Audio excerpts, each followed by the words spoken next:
परम पूज्य डॉक्टर बाबा साहेब आम्बेडकर के संविधान के माध्यम से एक बेटी जैसा वोट खरीदने का प्रयत्न जो आपने बोला वो एकदम सत्य बात है।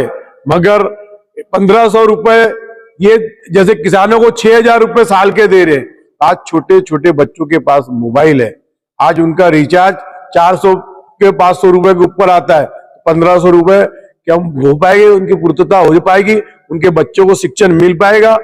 हम लाडली बहना योजना का विरोध नहीं करते, मगर उस को चुनाव का देखते हुए उनको एक चुनाव में वोट का प्रलोभन देने का कार्य ये सरकार द्वारा किया जा रहा है, ये मैं कहना चाहता हूं। और इस लाडली बहना योजना अच्छी है, इसका कार्य अच्छा होना चाहिए, मगर पैसा किस फंड से आएगा, किस बजट से आएगा, इसकी भी जानकारी जनता तक पहुंचना चाहिए। एक तरफ लाडली बहना शुरू की जा रही है, महाराष्ट्र में लगभग कई छात्रा है जो बस से जा नहीं पा रहे, कई बसेस कम है। दूसरी तरफ देखें तो जिला भर के स्कूल में बैठने की व्यवस्था नहीं है। आज भी जो तीसरा मतलब जो यू है नीचे बैठने का, नहीं तो भी नीचे बैठ रहे हैं। और पेपर जो लीड मीटर धांधली हुई है उसके ऊपर सरकार चुप बैठी, इस पर क्या बोलेंगे आप? मैंने इसीलिए पहले कहा कि लाडली बहना योजना चालू की, इसके धन्यवाद, मगर लाडली बेटी योजना कब चालू करोगे? अरे बेटी ही मां बनती है, बेटी ही बहन बनती है। आज ग्रामीण क्षेत्र में, शहर क्षेत्र में बसों की स्थिति इतनी खराब हो गई है। हमारे गोंदिया में देखो, मध्य प्रदेश की बसें आती है रेस्ट हाउस के पास में, जिसका परमिट रुकने का नहीं है। 10-10 बसों, हमने कई बार आरोप लगाया, पत्र दिया, कुछ नहीं हुई। मैं यही इसीलिए कहता हूँ लाडली बेटी योजना क्यों नहीं चालू करते, जो स्कूल जहां पे पढ़ सके, उनका शिक्षण हो सके। उनका बाबा साहब ने कहा था कि शिक्षा बागिनीचा दूध आहे, जे पिणार ते गुर्रवतील और जे ना पिणार ते घरी झोपतील। ये शिक्षा से वंचित करने का प्रयत्न है। ये जो आज बहुजन समाज के लोग, उनके बच्चे बच्चियां जो कोई कलेक्टर, कोई तहसीलदार, कोई सीए, कोई डॉक्टर ये बन रहे हैं, उनको रोकने का ये सारा प्रयत्न है। केंद्र से लेकर राज्य सरकार बहुजनों को, ओबीसी समाज के लोगों को, चाहे सभी को एक अशिक्षित रखने का और उनको आगे नहीं बढ़ना चाहिए, ऐसा उनका प्रयत्न है।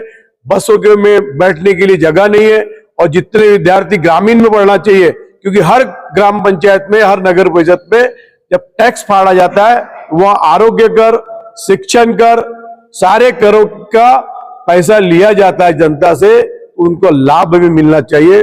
मगर जनता अपना लाभ को छुड़ाने का काम ये सरकार कर रही है, और अपना कैसा बेनिफिट हो सके, हमारी सरकार कैसे दोबारा आ सके और हमको सुख सुविधा और हमको 50 खोके एकदम ओके जैसा कार्य कैसे कैसे हमारा चलते रहे, ये इनका बजट है। धांधली ये हमारे बच्चों के भविष्य के हाथ में डालते खिलवाड़ किया गया है। यहाँ की सरकार अभी तक चुप क्यों है? इनके बड़े आका चुप क्यों है?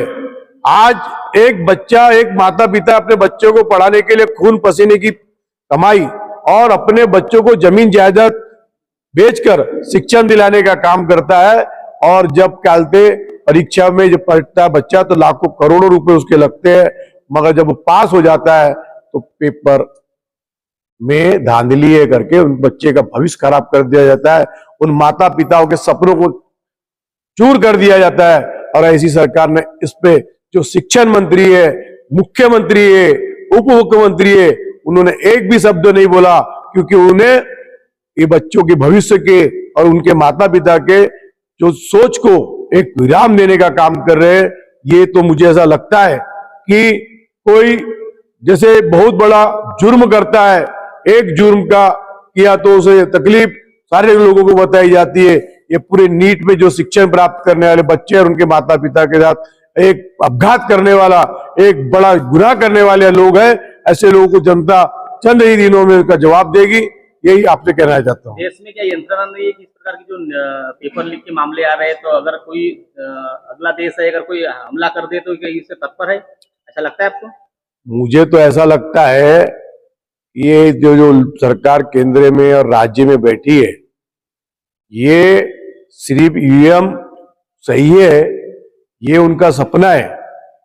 आज कोई हमारे पड़ोसी देश या कहीं के भी देश का कोई हमला करता है, बताते हैं बस हम इतना प्रोग्रेस किया है, इतना प्रोग्रेस किया है कि हम वर्ल्ड के देशों में हमारा कहीं जल्द से जल्दी 1 नंबर पे नाम होगा।